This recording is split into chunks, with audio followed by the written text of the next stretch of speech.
My first birthday as a mother. Last year এই দিনে এই মন্দিরেই এসেছিলাম with a baby bump, and this year on the same day same মন্দিরে আজকে এসছি আমার ছোট্ট বেবিকে কোলে নিয়ে। ট্রাস্ট মি, এই ট্রানজিশনটার জন্য আমাদের কেউ প্রিপেয়ার করে না, বাট এই একটা বছর চেঞ্জ মি আ লট। তারপর একটা cozy lunch in this fancy place with this two sweethearts of my life, and this year life has given me the greatest birthday gift ever. আমার এই ছোট্ট সোনাকে কোলে নিয়ে কেক কাটার সময় বারবার করে এটাই মনে হচ্ছিল। অ্যান্ড তারপর চলে গেলাম আমার বাড়িতে।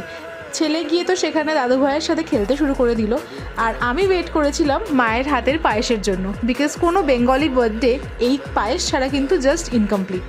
আর মা আমাকে পায়েস খাইয়ে দিচ্ছে দেখে ছেলেও ছুটে চলে এসেছিলো ও একটু খাবে বলে। অ্যান্ড সেদিন সকাল থেকে রাত অবধি সারাটা দিন আমার ছেলে আলাদাই মুডে ছিল, মানে with full on energy. And তারপর বেরিয়ে আমরা সবাই মিলে একটা ফ্যামিলি ডিনারে গেলাম। এই বছরের বার্থডেটা জাস্ট আর বাকি বছরের মতো একদমই ছিল না, and without a doubt this is and always will be the most beautiful birthday of my life.